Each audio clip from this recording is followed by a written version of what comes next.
Before Bewitched or The Addams Family, television's first fantasy sitcom featured a drunk ghost dog, a legendary Broadway composer in his 20s, writing scripts, and stars who left fans confused about whether they were actually dead. Topper broke ground in ways you never imagined. Fact 1. Broadway legend Stephen Sondheim wrote episodes at age 23. Before Stephen Sondheim became one of Broadway's most celebrated composers and lyricists, he was a struggling young writer trying to break into the entertainment industry. In 1953, at just 23 years old, Sondheim took a job writing scripts for the brand new television series Topper. Working alongside veteran screenwriter George Oppenheimer, Sondheim penned 11 episodes during the show's first season, all before his 24th birthday. This was years before he would write the lyrics for West Side Story in 1957, or composed the music and lyrics for Company, Sweeney Todd, and Into the Woods. At the time, Sondheim was simply a young writer taking whatever work he could find, crafting stories about invisible ghosts causing mischief for the mild-mannered Cosmo Topper. The experience gave him valuable training in dialogue and character development, though he would later rarely discuss this early television work. It's a fascinating reminder that even the most legendary artists often start their careers in unexpected places, honing their craft wherever opportunities arise. Fact 2. The lead actors were actually married. The ghost couple at the heart of Topper, George and Marion Kirby, were played by Robert Sterling and Anne Jeffries, who weren't just acting like they were in love. They actually were. The two actors had married in 1951, 2 years before the show premiered, and their real-life romance translated into genuine on-screen chemistry.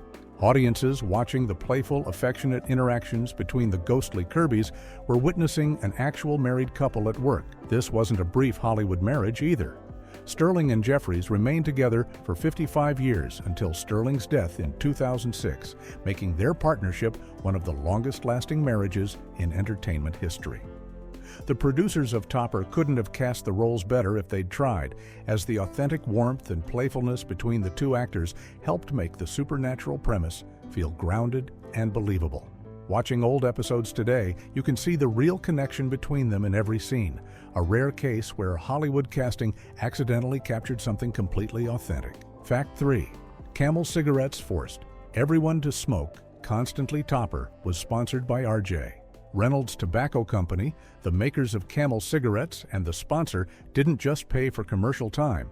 They controlled what happened on screen. The tobacco company mandated that the ghost characters be shown smoking in every single episode, turning Marion and George Kirby into chain-smoking specters. This wasn't subtle product placement either. The cast members appeared in integrated commercials within the show, personally endorsing Camels and encouraging viewers to smoke.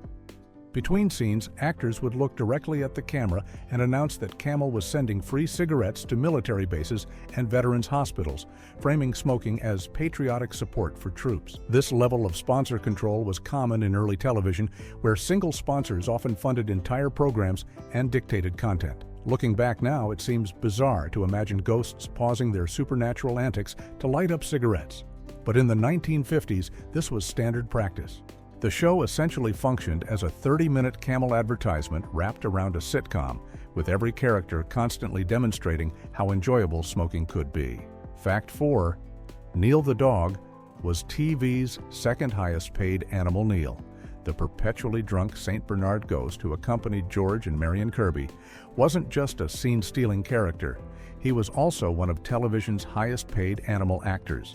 During the show's run in the mid-1950s, Neil earned the distinction of being the second highest paid dog on television, with only one canine star earning more, Lassie. While exact salary figures from that era aren't publicly available, Neil's compensation reportedly exceeded every other dog actor working in television at the time. This made the boozy St. Bernard more financially successful than the human supporting cast members.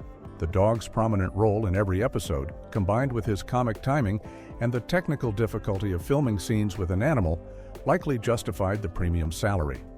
Neil had to perform complex actions like appearing and disappearing, interacting with invisible ghost characters, and executing sight gags involving his supposed drunkenness. For a show with a modest budget, paying a dog more than most of the human actors might seem excessive. But Neil was essential to the show's charm and humor. Fact 5. Neil's trainer also trained Toto from Wizard of Oz. The dog playing Neil wasn't just any trained animal, he came from Hollywood royalty. Neil was owned and trained by Carl Spitz, one of the most famous animal trainers in film history.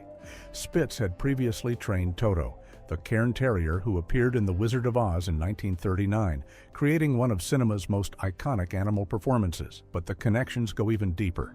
Neil himself had an impressive pedigree, as he was the grandnephew of Buck, the legendary Saint Bernard, who starred in the 1935 film adaptation of Jack London's Call of the Wild. This meant that Neil came from a lineage of famous working dogs and was trained by the man who had shaped one of the most beloved animal characters in movie history. Spitz's expertise in training animals for complex performances was crucial for Topper, as Neil needed to hit precise marks, react to invisible characters, and perform comedic timing that matched the human actors. Having someone with Spitz's credentials training the dog ensured that Neil could hold his own alongside professional actors and maintain the quality needed for a weekly television series. Fact 6. It was television's very first fantasy sitcom. Topper holds a significant place in television history that often goes unrecognized. It was the very first fantasy sitcom ever produced for the medium. When the show premiered in 1953, nothing like it existed on television. The concept of a situation comedy built around supernatural elements was completely new, and Topper pioneered the genre more than a decade before shows like Bewitched or The Addams Family would appear in the 1960s. Before Topper, television comedies dealt with realistic situations and everyday problems. The idea of building a sitcom around invisible ghosts who could manipulate objects, walk through walls, and cause chaos while remaining unseen was revolutionary. The show had to invent the visual language for how fantasy comedy would work on television, developing techniques for showing invisible characters interacting with the physical world. Everything from objects floating through the air to people reacting to voices no one else could hear had to be figured out from scratch. Later fantasy sitcoms owed a debt to Topper for proving the concept could work and for establishing many of the storytelling conventions the genre would use. Without Topper's success, networks might never have greenlit the fantasy comedies that became so popular in the following decades. Fact 7. Lee Patrick played secretary to two famous detectives. Lee Patrick, who played the long-suffering Henrietta Topper in the television series, had a fascinating career that spanned decades and connected her to some of classic Hollywood's most iconic detective stories. 13 years before Topper, Patrick appeared in The Maltese Falcon in 1941, playing Effie Perrine, the loyal and sharp-witted secretary to Humphrey Bogart's Sam Spade. Her performance in that film noir classic made her a recognizable face in Hollywood. But the connection to detective secretaries didn't end there. Decades later, in 1975, Patrick reprised the role of Effie Perrine, playing the same character 34 years after her first appearance. This meant Patrick portrayed secretaries or supporting roles to famous detectives across multiple decades and different mediums.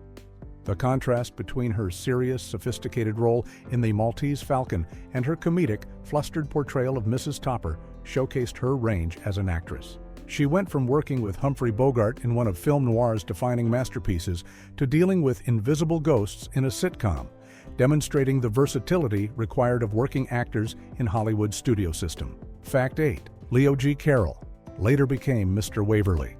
Leo G. Carroll, who played the befuddled banker Cosmo Topper, went on to have another iconic television role that created a unique piece of TV history. After Topper ended, Carroll became best known for playing Alexander Waverly, the urbane spymaster in The Man from UNCLE, which ran from 1964 to 1968. But here's where it gets interesting. Carroll achieved something almost no other actor had done at that point in television history. When The Man from UNCLE spun off a companion series called The Girl from UNCLE in 1966, Carroll appeared in both shows simultaneously, playing the same character across two different series. This made him one of the very first television actors to portray the same character in two separate shows running at the same time. The British-born actor had a long career in film and television, but his two most famous roles, the exasperated Topper dealing with invisible ghosts and the cool, collected spy handler, couldn't have been more different. Carroll brought a dignified, understated quality to both roles, proving he could anchor wildly different types of shows with equal effectiveness. Fact 9. Fans thought Anne Jeffreys actually died. Playing a ghost on television for 2 seasons had an unexpected long-term consequence for Anne Jeffreys. Decades after Topper ended, Jeffreys found herself in bizarre situations where fans would approach her with shocked expressions, completely confused about whether she was alive or dead. She reported that people would come up to her and ask, "Didn't you die years ago?" The confusion was understandable. Viewers who had watched Topper as children in the 1950s remembered her character Marion Kirby as a ghost, someone who had died in an avalanche. For some fans, especially those who hadn't followed her long career afterward, the line between actress and character blurred over the decades. They genuinely believed the actress had died along with her character. Jeffreys handled these encounters with good humor, understanding that her most famous role had created this odd misconception. It's a strange side effect of playing a dead character so convincingly that audiences couldn't separate the fiction from reality, even decades later. The confusion speaks to how deeply Topper had embedded itself in popular culture, and how thoroughly Jeffreys had inhabited the role of the spirited ghost. Fact 10. Mrs. Topper's name changed between films and TV. Fans of the original Topper films from the 1930s and 40s noticed something odd when the television series premiered in 1953. Mrs. Topper had mysteriously gotten a new first name, and nobody bothered to explain why. In the original film trilogy, which starred Roland Young as Cosmo Topper and Billie Burke as his wife, the character was named Clara Topper. Burke's Clara was a fluttery, society-obsessed wife whose character had been established across 3 successful films. But when the television series began, Lee Patrick's version of Mrs. Topper was suddenly named Henrietta, with no acknowledgement of the change and no explanation offered to viewers. The show simply acted as if the character had always been called Henrietta Topper. This kind of casual revision was more common in the early days of television, when shows adapted from other sources often made changes without worrying about continuity. The name change likely came down to the producers wanting to differentiate the TV version from the films, or perhaps they simply preferred Henrietta as a name. Whatever the reason, Clara Topper became Henrietta Topper, and audiences were expected to just accept it. Fact 11. The show earned an Emmy nomination. Despite lasting only 2 seasons and 78 episodes, Topper made enough of an impression on the television industry to earn recognition from the Academy of Television Arts and Sciences. In 1954, the show received an Emmy nomination for Best Situation Comedy, placing it among the top comedies of the era. This was a significant achievement for a show dealing with such an unusual premise. Invisible ghosts causing havoc in a banker's home wasn't an obvious recipe for critical acclaim. However, Topper faced stiff competition in its category. The show ultimately lost the Emmy to I Love Lucy, which was dominating television comedy during that period and would go on to become one of the most influential sitcoms ever made. Losing to I Love Lucy was hardly shameful, as Lucy was winning nearly every comedy award available during the 1950s. The nomination itself demonstrated that Topper had succeeded in its goal of creating a professional, well-crafted sitcom that pushed the boundaries of what television comedy could be. The recognition validated the risks the producers had taken in creating television's first fantasy sitcom. Fact 12. Only 36 episodes were shown in Britain. When Topper crossed the Atlantic to British television, viewers there only got to see a fraction of what American audiences had enjoyed. Although the series produced a total of 78 episodes across its 2-season run, British ITV purchased and broadcast only 36 episodes during the early days of commercial television in the United Kingdom. This was roughly half of the show's total output, meaning British viewers missed entire storylines and dozens of episodes. The decision to only acquire 36 episodes likely came down to economics and programming needs.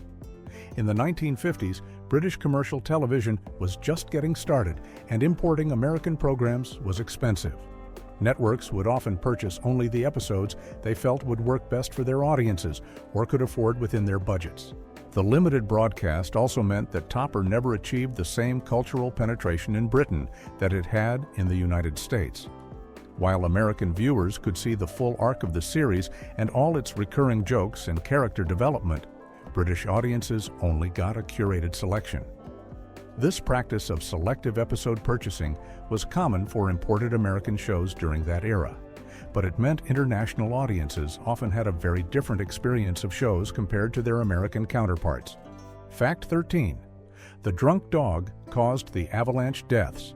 The backstory of how George, Marion, and Neil Kirby all became ghosts is darker and more absurd than most viewers realize. According to the show's mythology, the three characters died together in an avalanche while on a skiing vacation in the Swiss Alps. But the avalanche itself wasn't the real tragedy. It was Neil's drunkenness that sealed their fate.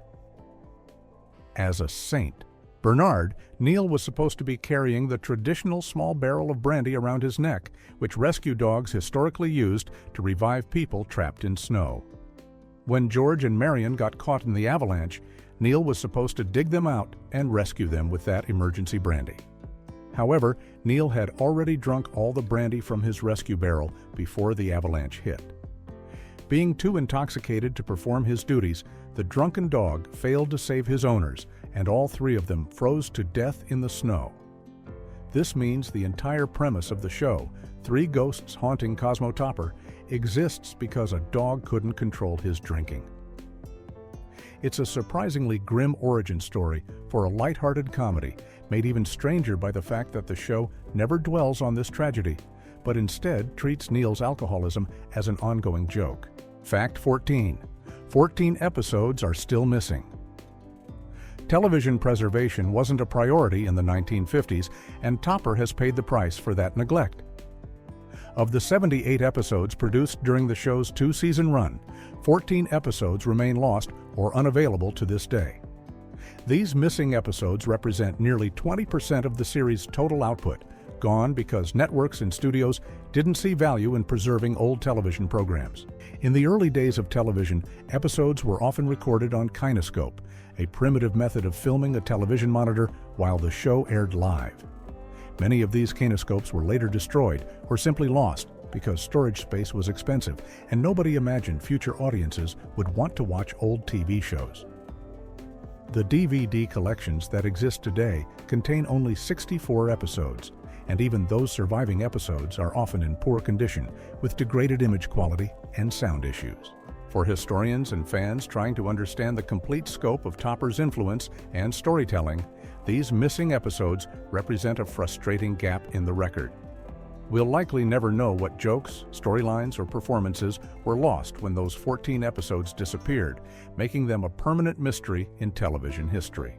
Fact 15. The show featured three opening announcements. Topper didn't have a single, consistent opening throughout its run. Instead, the show rotated between at least three different opening announcements, each introducing the premise to viewers in a slightly different way. This was common in early television when shows were still figuring out the best way to set up their concepts for audiences tuning in for the first time. One of these opening announcements stood out for being particularly meta and breaking the fourth wall in a way that was unusual for the era. The announcer would inform viewers, "There are only three people who can see or hear them, you and I, and Cosmo Topper." This line directly acknowledged the audience as participants in the story, making viewers complicit in the ghostly hijinks by positioning them alongside Cosmo Topper as the only ones who could perceive George and Marion Kirby. It was a clever way to draw audiences into the show's supernatural premise and make them feel like they were in on the joke. The variation in opening announcements reflected how early television was still experimental, with producers trying different approaches to see what worked best for attracting and retaining viewers week after week.